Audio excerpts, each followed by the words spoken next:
What's up, everyone? I hope you all are doing good. I am your host. I'm your dost, Keyur Lalani. Welcome to my YouTube channel. આજે આપણે ચેનલમાં વાત કરવા જવાના છે Ritz વિશે. રીટ્સની એક કંપની જે મને ખાસ ગમે છે, હું વિચારું છું કે આપણે એમાં ઇન્વેસ્ટમેન્ટ કરવું જોઈએ. તો જો ફર્સ્ટ રિક્વેસ્ટ કરું છું, જો તમે રીટ્સ વિશે ન જાણતા હોય તો મારો આગલો વિડીયો અચૂક જોજો. તો ચાલો આપણે જાણીએ એ કંપની વિશે, કઈ કંપની છે. આજનો વિડીયો શરૂ કરતાં પહેલાં હું રિક્વેસ્ટ કરું છું કે પ્લીઝ ચેનલને સબસ્ક્રાઈબ કરો અને વિડીયોને લાઇક આપો. સો ચાલો જાણીએ એ કઈ રીટ્સની કંપની છે. સો એ રીટ્સની કંપનીનું નામ છે માઇન્ડસેટ રીટ્સ.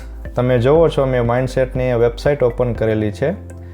તો એની વેબસાઇટમાં સૌથી પહેલું આપણે શું કામ કરશું, એની કંપની આપણે રિસર્ચ કરતા હોય તો એનો ઇન્વેસ્ટર રિલેશનશિપ જે પેજ હોય છે એમાં જઈ અને એનું જે કરંટ પ્રેઝન્ટેશન હોય છે એ આપણે લોડ કરશું, બરાબર. સો તમે જુઓ mindspaceread.com એની વેબસાઇટનું નામ છે. અને લેટ્સ સી.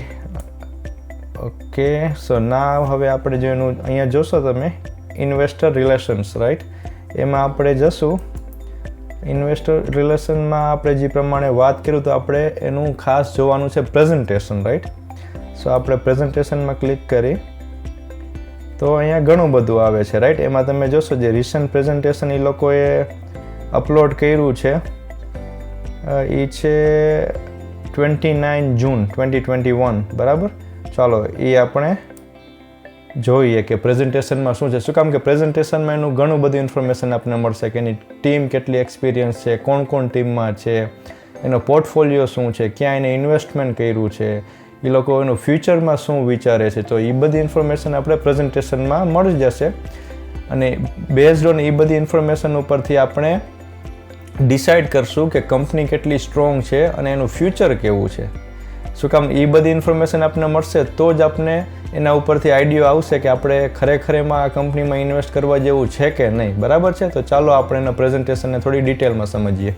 ઓકે, જો પહેલું પ્રેઝન્ટેશન હતું ને એ એટલું ડિટેલમાં નહોતું, એના માટે મેં છે ને આ જે સેકન્ડ પ્રેઝન્ટેશન જે છે 7th ઓગસ્ટ 2020નું એ મેં લોડ કરેલું છે. તો પ્રેઝન્ટેશનમાં જોશો, સો પહેલું પેજ, બરાબર, કે હવે તમે જોશો કે એની જે બોર્ડ ઓફ ડિરેક્ટરની કે જે કંપની જે હેન્ડલ કરે છે એ બધી ટીમ છે. તો એમાં જે પેલો જે રવિरहेજા કરીને one of the key leader છે, રાઈટ. અને એનો એક્સપિરિયન્સ જોશો થ્રુ આઉટ ધ બોર્ડ, બધાનો એક્સપિરિયન્સ 20 વર્ષથી ઉપર છે, વિચ ઇઝ વેરી ગુડ. અને એ બધાનો એક્સપિરિયન્સ કેમાં છે, તે બધા પાર્ટ ઓફ KRC ગ્રુપ છે. અને મેં થોડુંક એ લોકો વિશે રિસર્ચ કર્યું હતું, બરાબર. KRC ગ્રુપ કોણ છે, શું છે, તો એનો મેઇન જે KRCનો જે ફંડા છે એ રિયલ એસ્ટેટમાં જ છે. અને આ રીટ્સ શું છે, બેઝિકલી આપણે બધાને ખબર છે, રિયલ એસ્ટેટ ઇન્વેસ્ટમેન્ટ ટ્રસ્ટ. અને એ લોકોનું મેઇન ફોકસ હોય છે રિયલ એસ્ટેટનું. તો એનો જે મેઇન ગોલ છે આપણા ગોલ સાથે અલાઇન થાય છે. અને એ લોકો ખૂબ જ સરસ એક્સપિરિયન્સ ટીમ પણ છે. અને બીજું કે આ જે આખું ગ્રુપ છે, આપણે આ વાત કરી આ જે KRC ગ્રુપ, એ લોકો one of the best group છે ઇન્ડિયામાં રિયલ એસ્ટેટમાં, રાઈટ. એ લોકોએ ઘણી બધી ડેવલપમેન્ટ કરેલું છે, ઓફિસ, મોલ બનાવ્યા છે, રેસિડેન્શિયલ, રિટેલ, ઘણી બધી પ્રોપર્ટી છે. એ લોકો પાસે એક સારો એવો એક્સપિરિયન્સ છે કે આ બધી રીટ્સને મેનેજ કરવાનો, બરાબર. તો આ એ લોકોનો બેઝિકલી જે KRC ગ્રુપ હતું એનો એક્સપિરિયન્સ છે. એ લોકોની એક્સપર્ટીઝ 40 વર્ષથી આમાં એક્સપર્ટીઝ છે રિયલ એસ્ટેટના માર્કેટમાં. અને એ લોકો પાસે અત્યારે કરન્ટલી 9,300 પણથી વધારે એમ્પ્લોય છે એ લોકો પાસે.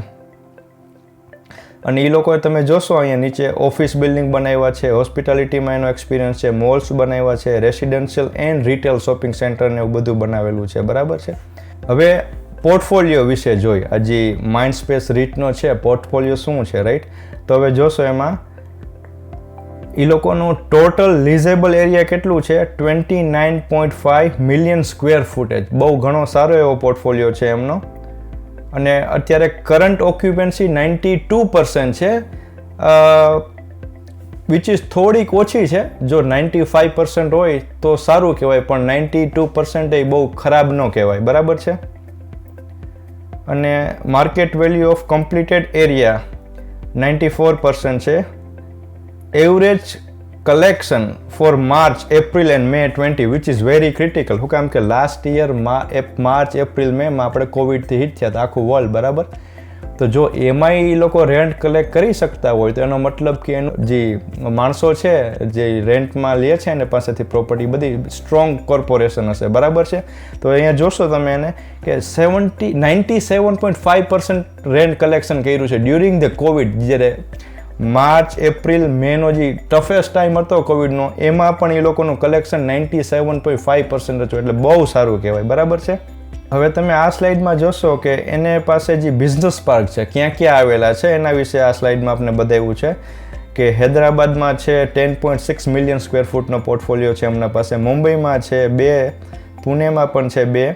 સો ઓફિસ બિલ્ડિંગનો પોર્ટફોલિયો એ લોકો પાસે, બિઝનેસ પાર્કનો પોર્ટફોલિયો બહુ સારો છે. અને જે સારી ઇન્ડિયાની one of the best financial cities કહેવાય, રાઈટ, એ બધામાં છે હૈદરાબાદ, મુંબઈ, પૂના, બરાબર. નેક્સ્ટ સ્લાઇડમાં સેમ થિંગ આપણે જોઈ, ચેન્નઈમાં પણ છે, મુંબઈમાં, પૂનામાં, હૈદરાબાદમાં. અને આ જે પોર્ટફોલિયો છે ઇન્ડિપેન્ડન્ટ ઓફિસ એસેટ છે એ લોકોની. ઓકે, હવે આમાં આપણે બતાવ્યું છે કે એ લોકો જે ઇન્ડસ્ટ્રીમાં છે આ ઓફિસ બિલ્ડિંગની, શું કામે એ લોકો એક તો ફર્સ્ટ એ લોકો વિચારે કે સ્ટ્રોંગ ઇન્ડસ્ટ્રી ફંડામેન્ટલ છે, બરાબર છે. એનું રીઝન છે કે આ જે બધી સિટી છે જે કીધું, આ બોમ્બે છે, પૂના છે, બરાબર, એ બધી એમાં શું થાય છે કે જે ઘણી બધી મલ્ટીનેશનલ કંપનીઓ હોય છે, રાઈટ. અને મલ્ટીનેશનલ કંપની યુઝ્યુઅલી શું જોતી હોય કે શું કામ ઘણી બધી આ લોકોનું જે મેં પોર્ટફોલિયો ડિટેલમાં પણ રિસર્ચ કર્યો, જે આગલા એના પ્રેઝન્ટેશનમાં આપણે જોશું કે ઘણી બધી ફોરેનની કંપની છે, મોસ્ટલી યુએસની કંપની છે. હવે યુએસની કંપનીઓ એટલે એ લોકોને મેઇન શું જોતું હોય કે એ લોકો એવી કન્ટ્રી ગોતતા હોય કે જ્યાં ઇંગ્લિશ સ્પીકિંગ પોપ્યુલેશન વધુ હોય. તો આ લોકો બહુ હોશિયાર છે, એટલે એને એવી જ સિટી ગોઈતી છે જ્યાં તમે જોશો એને મેન્શન કર્યું છે ઇંગ્લિશ સ્પીકિંગ વર્કફોર્સ બહુ ઝાઝો છે, બરાબર. એનાથી ફાયદો શું થશે કે સારી કંપની લોકો એટ્રેક્ટ કરી જશે અને એ લોકોને રેન્ટલ ઇન્કમ સારી મળશે, બરાબર છે. અને બીજો કે એને ક્વોલિટી પોર્ટફોલિયો પણ ડેવલપ થશે. જો સારું કોર્પોરેશન હશે તો ટાઈમસર રેન્ટ આવી જશે. કાંઈ પણ એવી ખરાબ ઇવેન્ટ આવી, ફોર એક્ઝામ્પલ કોવિડ જેવી, એ પણ દરમિયાન એ લોકોએ 97%થી પણ વધારે 97.5% રેન્ટ કલેક્શન કર્યું હતું, વિચ ઇઝ વેરી ગુડ. હવે ડેફિનેટલી કોવિડ-19માં એ લોકોને થોડોક જનરલ બિઝનેસ બધામાં અસર આવી હતી.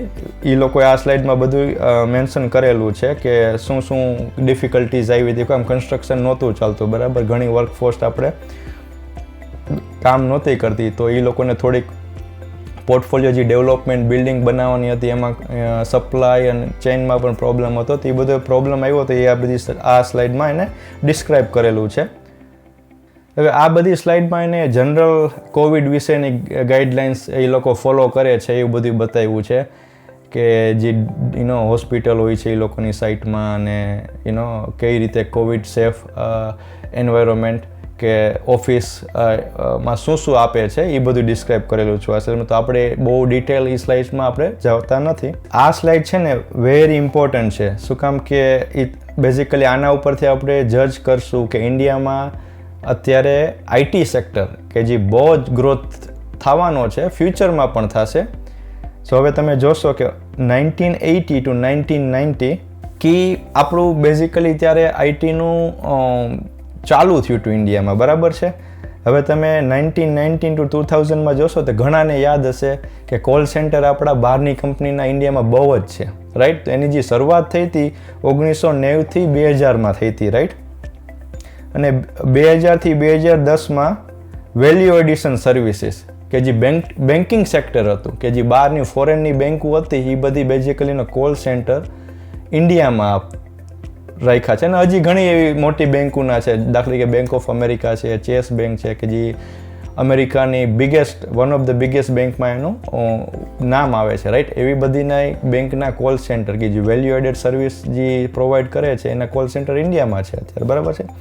હવે 2010થી 2019 આખું કમ્પ્લીટ ચેન્જ થઈ ગયું જે આઈટી સેક્ટર હતું ઇન્ડિયામાં. શું કામ કે બ્લોક ચેન આવી, બિટકોઇન જે કરન્સી છે, બરાબર. પછી ક્લાઉડ સેક્ટર, ડિજિટલ ને એ બધું એના જે ડેટા સેન્ટર બેઝિકલી હવે તો ઇન્ડિયામાં બનવા માંડ્યા છે કે એટલે આ બધું જે આવ્યું છે તો એના માટે જે કંપનીનું ઇન્ફ્રાસ્ટ્રક્ચર પણ સ્ટ્રોંગ હોવું જોઈએ. એના માટે રેન્ટલ સ્પેસને બહુ જ મોટી મોટી બિલ્ડિંગો છે કંપનીને, બરાબર. તો એમાં તમે જોશો કે 2001માં વર્કફોર્સ હતો એનો ટેકનોલોજી 0.4 મિલિયન હતો એમ્પ્લોય, રાઈટ. અને જે અત્યારે કરંટ યર 2020માં 4.4 number of direct employees in million, એનો રેશિયો 11 ગણો 2001થી 2020માં 11 ગણો વધારો થયો આ જોવા મળ્યો છે, બરાબર. અને બીજું તમે અહીંયા જોશો આ સ્લાઇડમાં કે આપણે ઇન્ડિયામાં અત્યારે સૌથી ઝાઝામાં ઝાઝા યંગસ્ટરનું જે આપણે મિલેનિયલ કે જે યંગસ્ટર છે ને એનું પોપ્યુલેશન ઇન્ડિયામાં બાકીની કન્ટ્રી કરતાં ઇન્ડિયામાં વધારે છે. તો એ બહુ સારું કહેવાય. અને તમે જોશો અહીંયા લખ્યું છે કે population in the age of group 15થી 29 યર, બરાબર છે, એ 333 મિલિયન પ્લસ છે આપણા પાસે યંગસ્ટર. અને સ્ટીમ ગ્રેજ્યુએટ એન્યુઅલી, સ્ટીમ એટલે સાયન્સ, ટેકનોલોજી, એન્જિનિયરિંગ અને મેથમાં જે ગ્રેજ્યુએટ થાય છે એન્યુઅલી 2.6 મિલિયન યંગસ્ટર ગ્રેજ્યુએટ થાય છે આ બધામાં, બરાબર. અને ઇન્ડિયા છે second largest English speaking population, કે બહુ અગત્યનું છે, રાઈટ. આ બધી મલ્ટીનેશનલ કંપનીને આપણે ઇન્ડિયામાં એટ્રેક્ટ કરવા માટે આ બધી વસ્તુ બહુ સારી છે. એટલે ફ્યુચરમાં અને કરન્ટલી ઘણી બધી એવી કંપનીઓ છે કે જે માઇન્ડ સ્પેસ રીચ છે એને બહુ ઉપયોગી થશે આ બધું, રાઈટ. એટલે જ એને જે પોતાના જે આ ઓફિસ બિલ્ડિંગને પાર્કને જે સેટઅપ કર્યું છે એ એવા સિટીમાં કર્યું છે કે જ્યાં યંગસ્ટર જાજા છે અને બધાને જાજુ ઘણા બધા માણસોને ઇંગ્લિશ લેંગ્વેજમાં કમાન્ડ છે, બરાબર છે. હવે જો આ સ્લાઇડમાં જોશો તો એના અત્યારે ટેનન્ટ બેઝ કીધો છે કે અત્યારે જે કરંટ ટેનન્ટ છે એનો પોર્ટફોલિયો બતાવ્યો છે કે કોણ કોણ છે એના કરંટ ટેલેન્ટ, બરાબર. તો હવે જોશો ટેકનોલોજીમાં એની પાસે ફેસબુક, એસેન્ચર, વરાઇઝોન, જે ફેસબુક અને વરાઇઝોન છે યુએસની કંપની છે, બરાબર.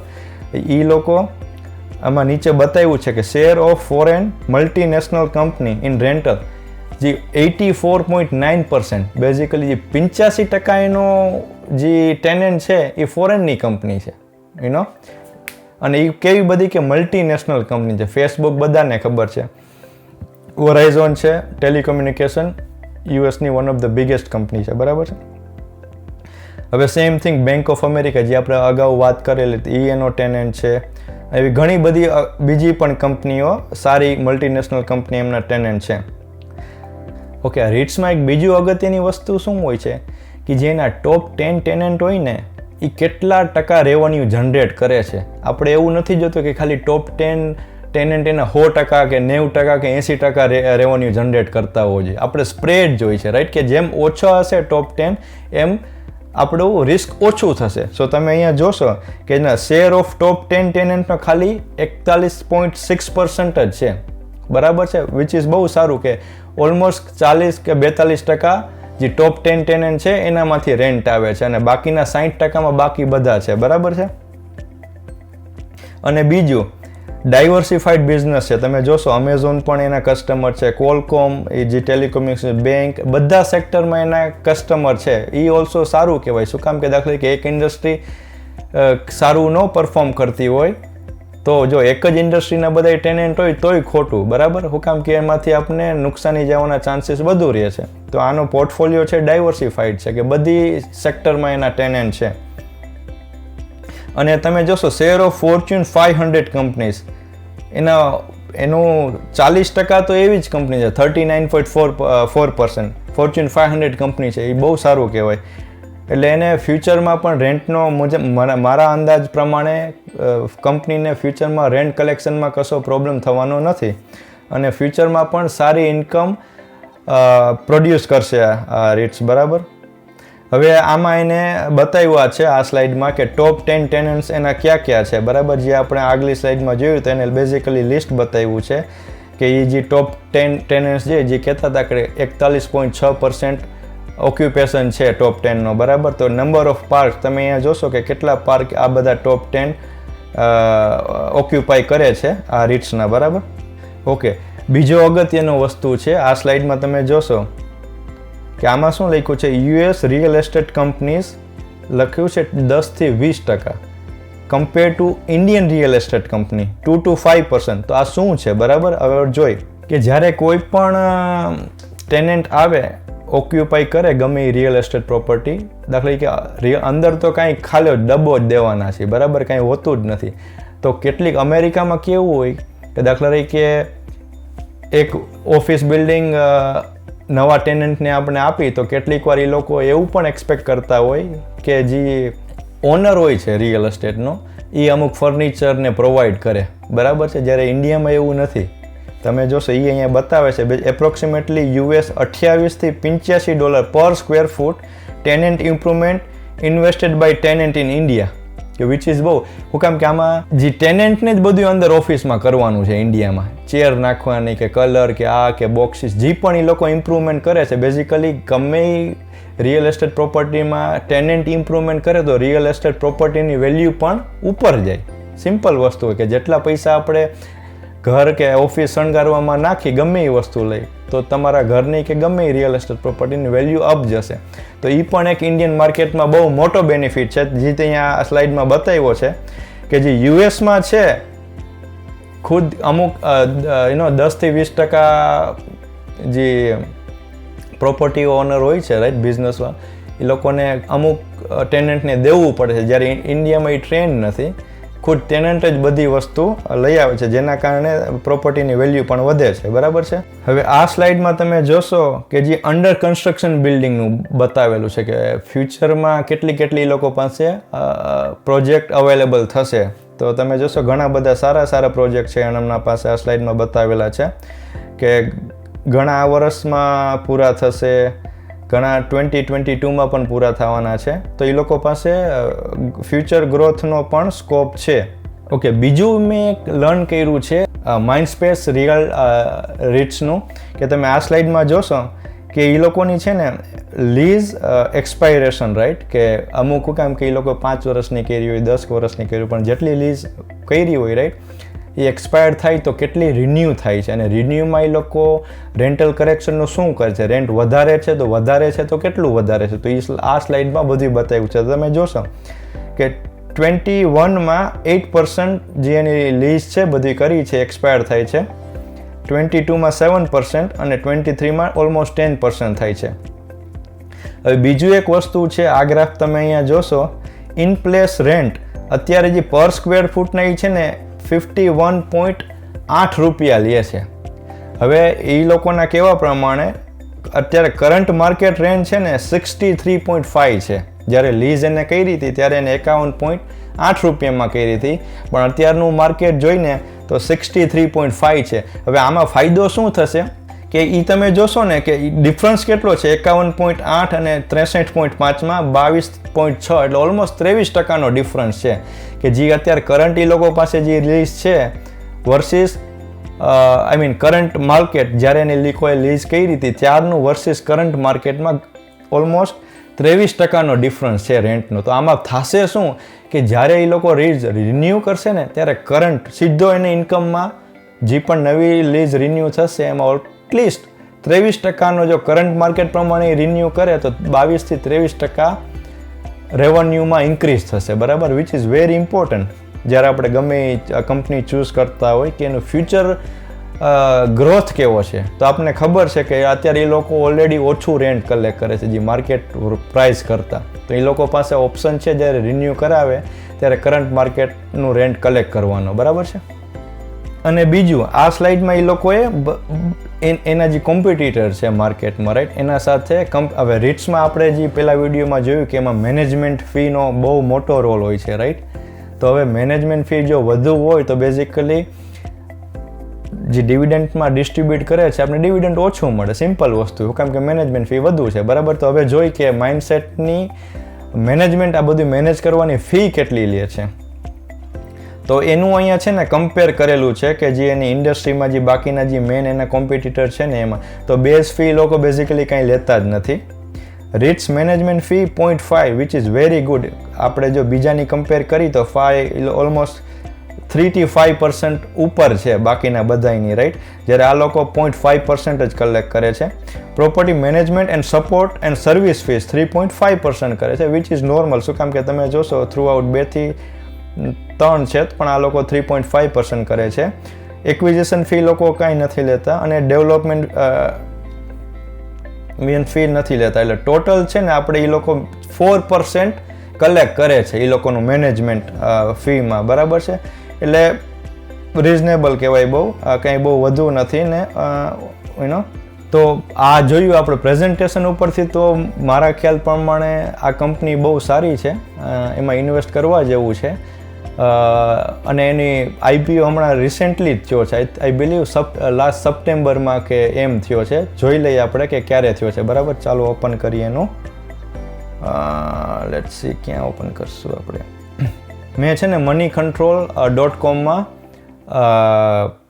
એ જે માઇન્ડસેટ બિઝનેસનું છે ને પેજ ઓપન કરેલું છે. તો એમાં આપણે જોઈ શકીએ છીએ અત્યારે કરંટ જુલાઈ 5 તારીખની એનો ભાવ છે ₹282, બરાબર? હવે જોઈ કે આપણે નીચે જશું તો એમાં આપણે થોડીક ડિટેલમાં ખ્યાલ આવશે કે ઓકે. અને 52 વીકની એવરેજ 342 અને 342 હાઈ ગયા હતા, બરાબર છે? એમાંથી 282 અત્યારે છે. હવે આ અમુક થોડુંક આપણે ડિટેલમાં સમજી. હાઈ હતો 283 આજના દિવસનો, અને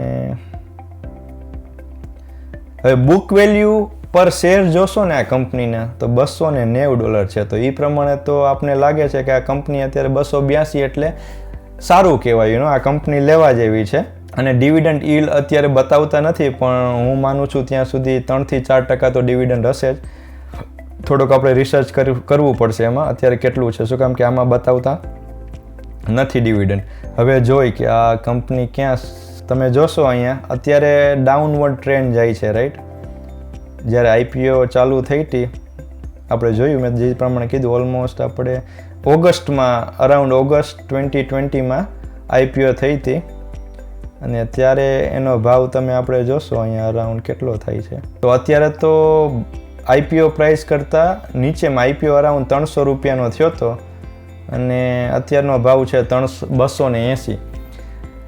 મારું આમાં ધારવાનું એમ થાય છે કે અત્યારની પ્રાઇસ બહુ સારી કહેવાય. ફ્યુચરમાં આપણે જો લોંગ ટર્મ માટે હોલ્ડ કરી શકીએ તો આપણે સારું એવું રિટર્ન મળશે આ રીટ્સમાં. અને બીજો એવો પણ ફાયદો થશે કે ડિવિડન્ડ તો આપણે મળવાનું જ છે, અને જો ડિવિડન્ડને આપણે પાછું રીઇન્વેસ્ટ કરી તો કમ્પાઉન્ડિંગ ઇફેક્ટ બહુ સરસ બતાવશે આ કંપની.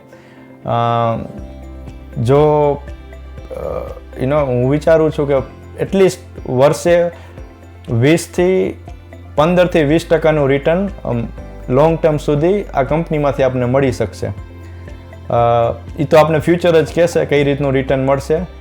આઈ હોપ તમને આ વિડીયો ગમ્યો હોય. આપણે ડિટેલમાં સમજ્યું કે મેં તમને લાસ્ટ વિડીયોમાં કીધો હતો કે જે મારી પર્સનલ ફેવરિટ જે રીટ્સની કંપની છે ઇન્ડિયામાં, જે હમણાં રિસેન્ટલી IPO બની છે, એના વિશે આપણે ડિટેલમાં સમજશું.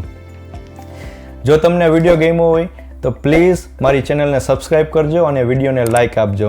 ચાલો તો મળીએ આપણે નેક્સ્ટ વિડીયોમાં.